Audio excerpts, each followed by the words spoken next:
Thank you, everyone, for being here. My name is George Buhai, and for today, together with my colleague Viliam, we have scheduled to divide our presentation into two. We'll be talking about European PDNS readiness, and we're going to divide the talk into my part, which is mostly related to EU member states' maturity and acquisition readiness for such a project and what it signifies for them and in what state of preparedness they are at the moment. And then William will be talking about all of our efforts across working with feeds and threat intelligence in general, and how we get that information, how it's being processed, and obviously how it affects end users as well. I should also mention that I will be talking both about DNS4EU, which is a project that is funded by the European Commission, and that Whalebone is the leader of the consortium for.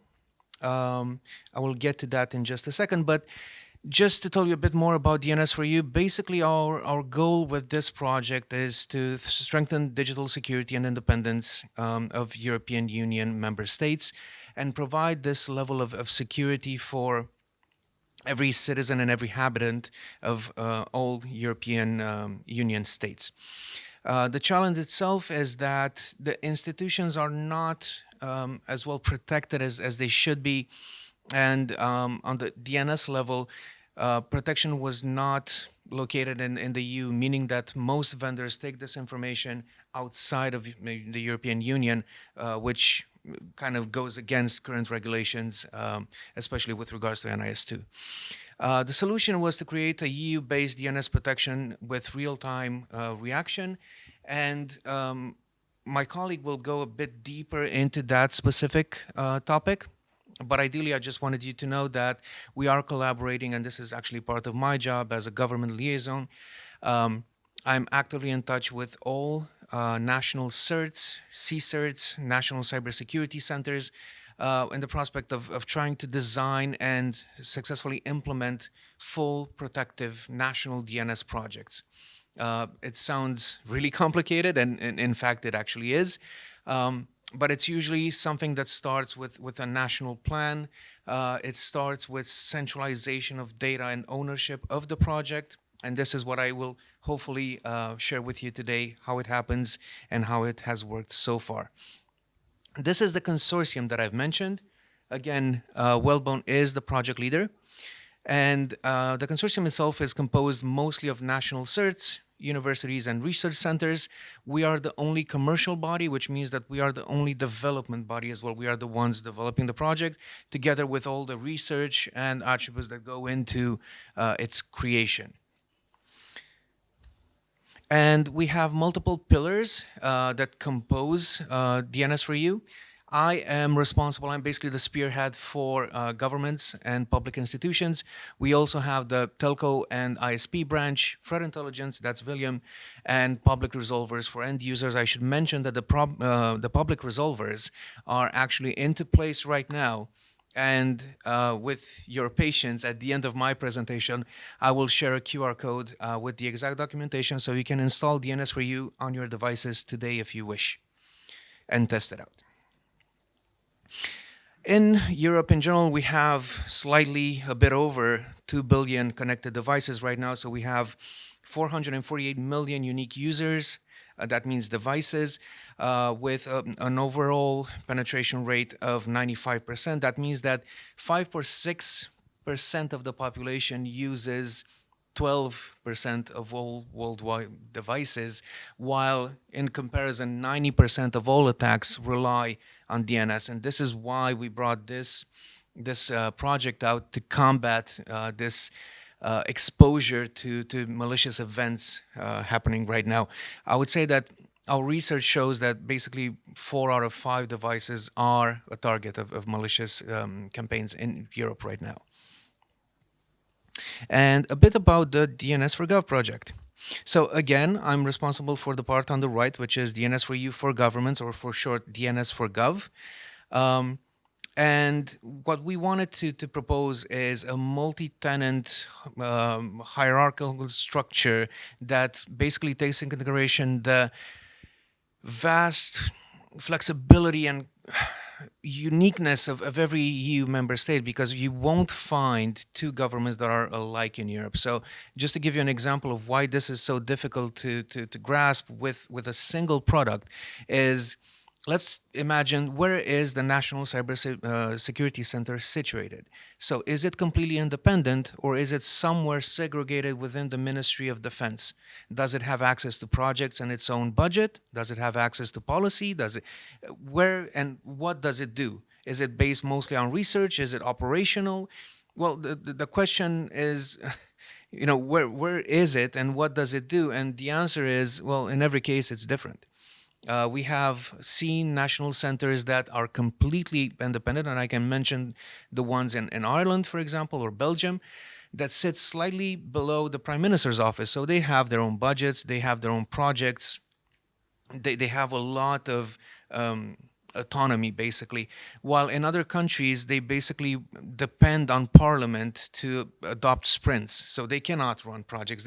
They're completely blocked within this mechanism of trying to consume whatever on the market, but they don't really get access to their own kind of they don't have resources allocated, and so on. So it's much more difficult.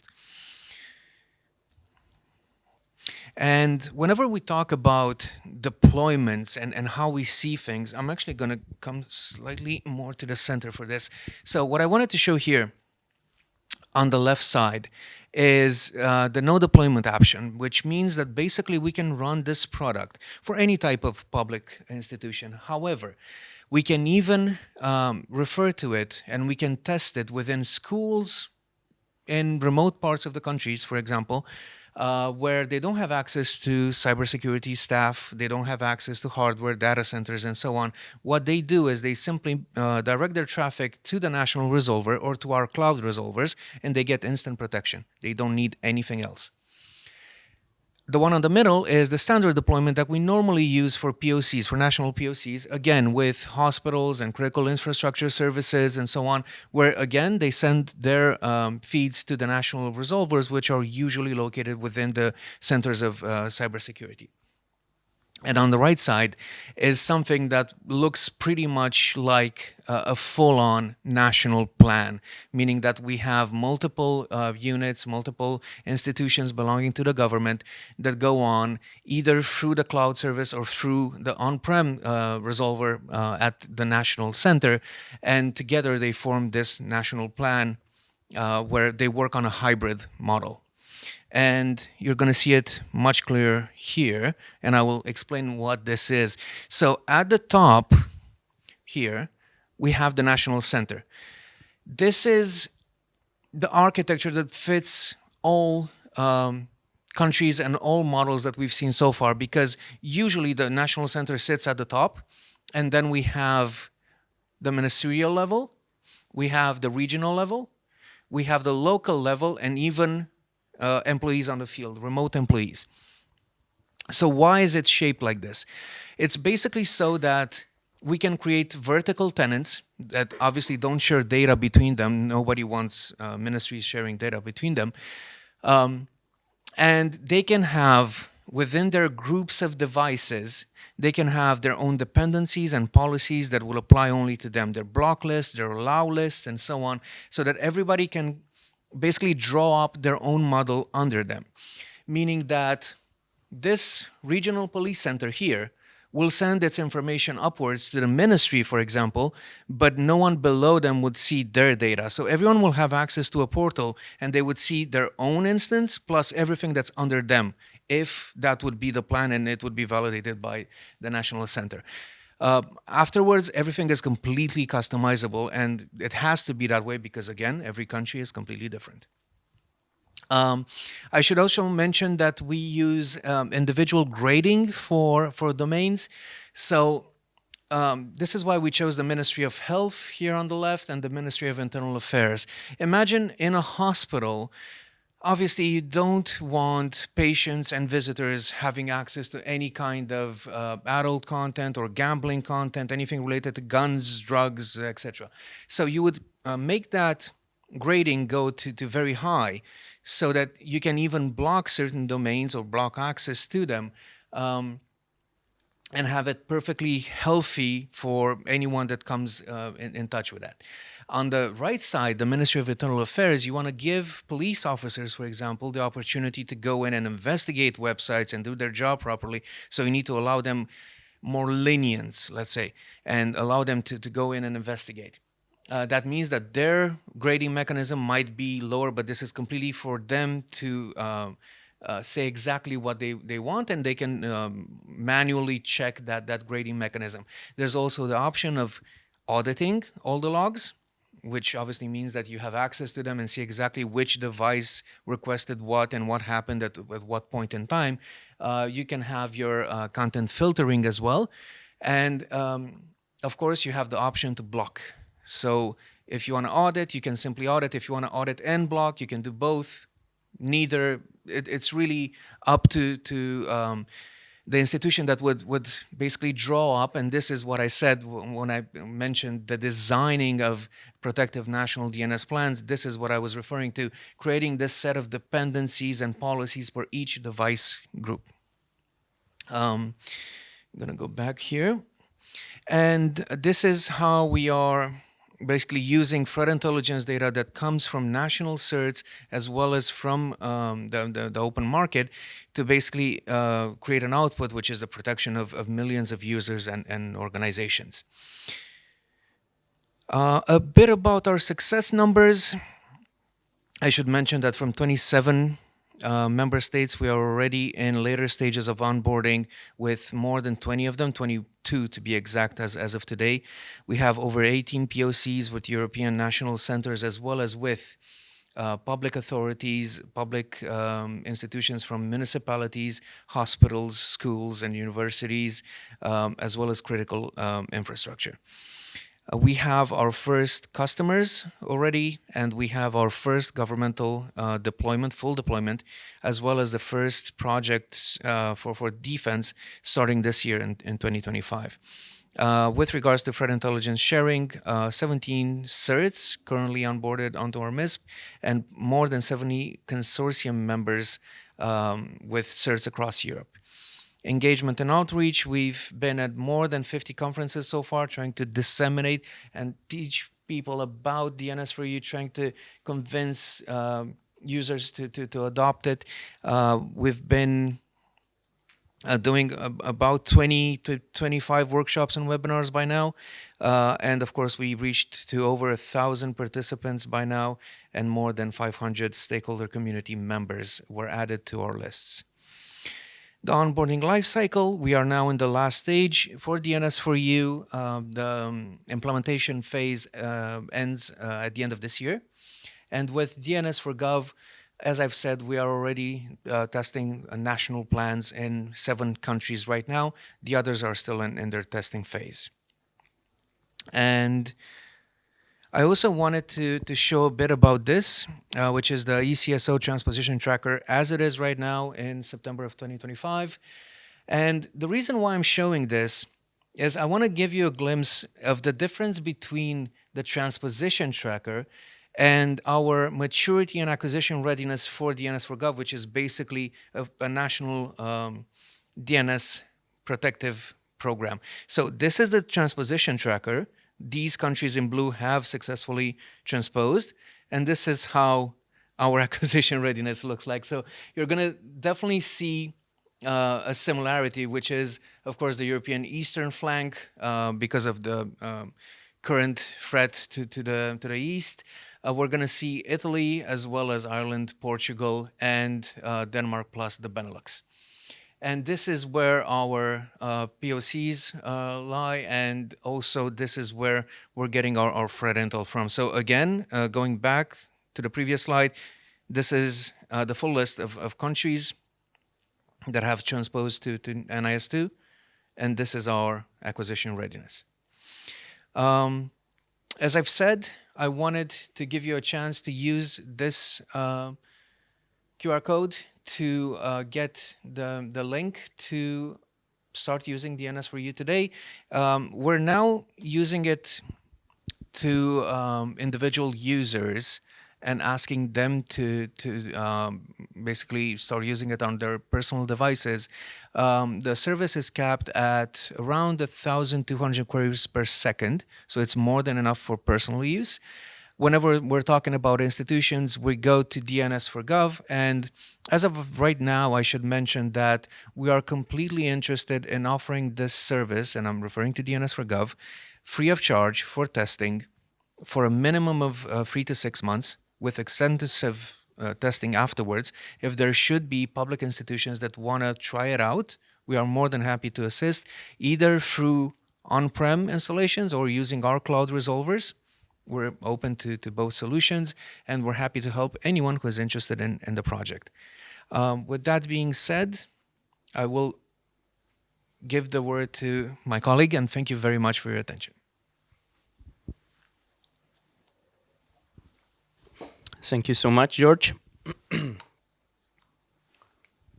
Okay, so George was speaking about DNS for EU, DNS for Gov, and some unique things about DNS for EU compared to our competitors or some commercial competitors.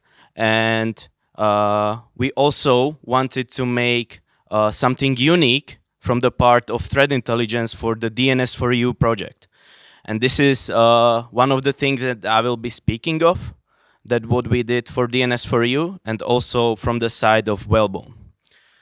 So my name is Viliam Peli. I'm the threat intelligence lead at Whalebone, also responsible for the threat intelligence exchange at DNS for EU.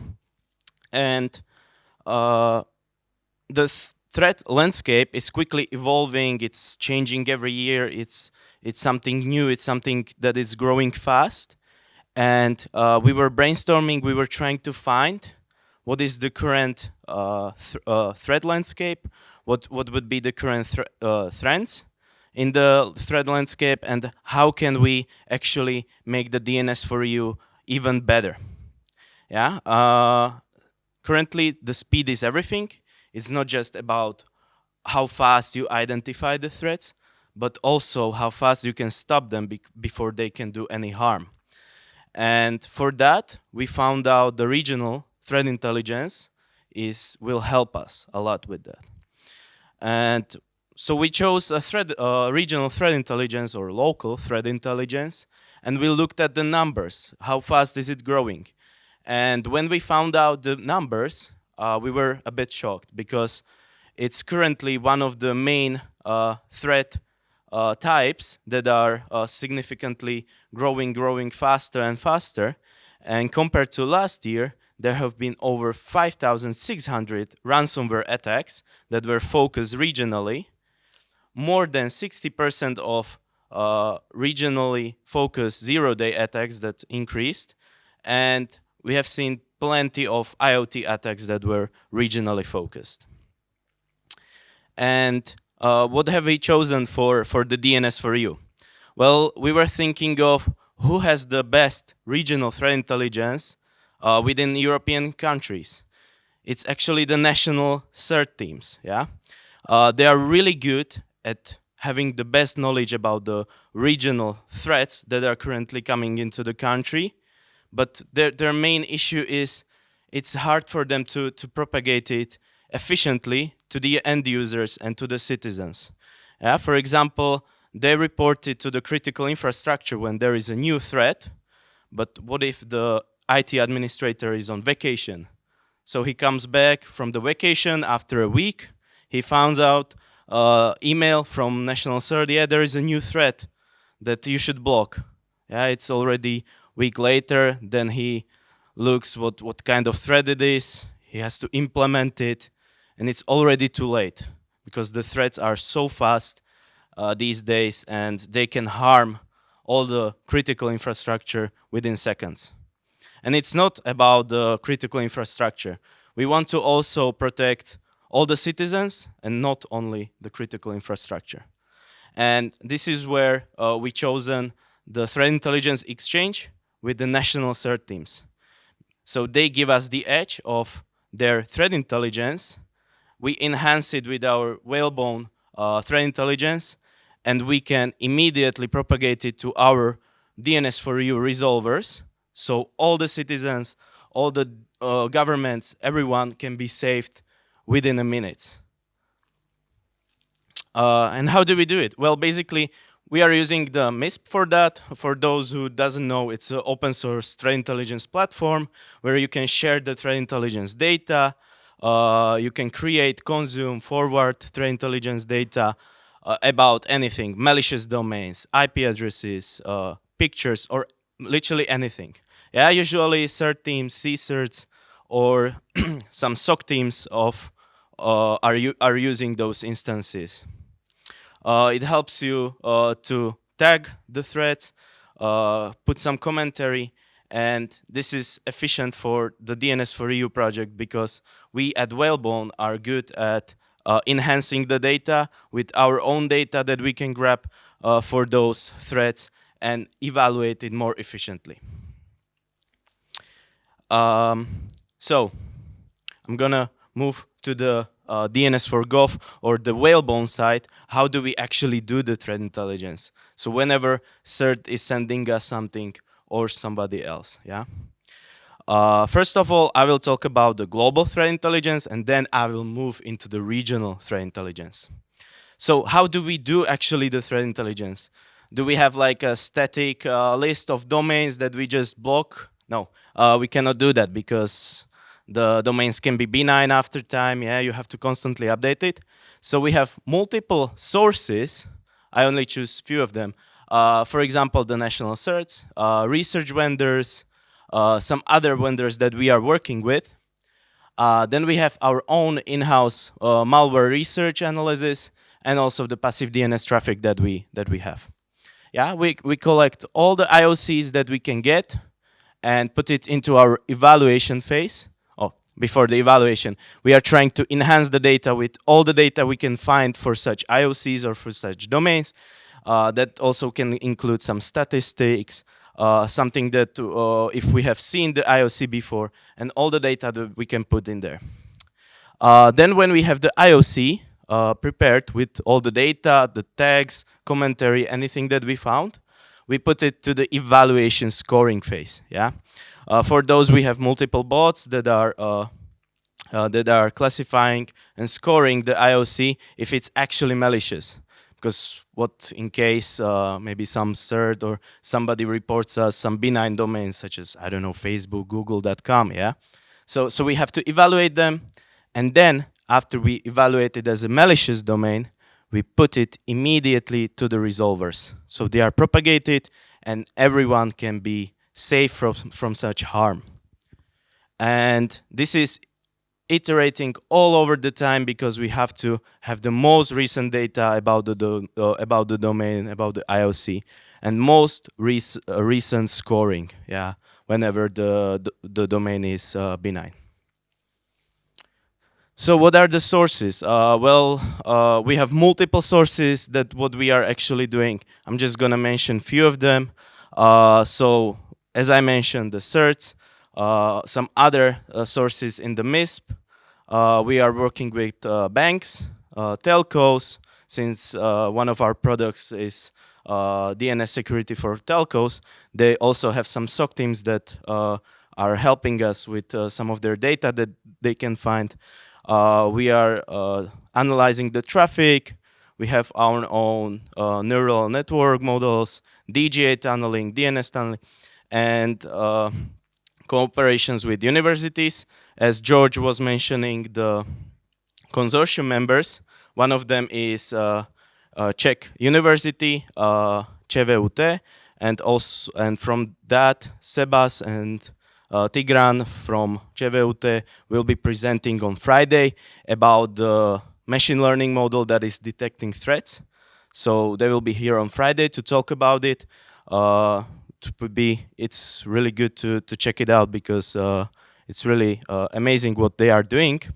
And we have multiple other partnership licenses for some threat intelligence feed, our own research, and multiple others. Yeah. So also about the numbers, what we have done within Whalebone, we have blocked in the past month over 3.8 billion malicious domain accesses to save our customers and also the DNS for EU users. We have currently 27 million unique malicious domains in our database, and daily we are consuming over 350,000 new domains that we evaluate and put into our database on daily basis. Yeah, most of them are malwares. Then we have currently growing the CNC, command and control, phishings, blacklists, and coin miners. And we have a industry leading performance because multiple independent benchmarking shows us that we outperform our competitors. We are delivering significantly higher blocking rates, and we also maintain our low false positive to ensure the security and trust. So about the regional threat intelligence, what else we do in Whalebone? I chose one of the things, and this is our approach to regional threat detection that we have, which was newly established with the DNS4EU. And first of all, we have to differentiate what are the global threats, what are the regional threats.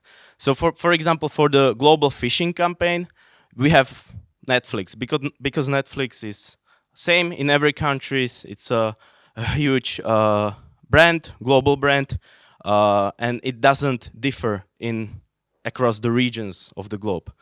And for the regional threat detection, we have, for example, some regional banks, postmails, and some others. Some local brands that are unique within the countries, and you cannot see them anywhere else on the globe. And these are more and more popular to use them as a threat.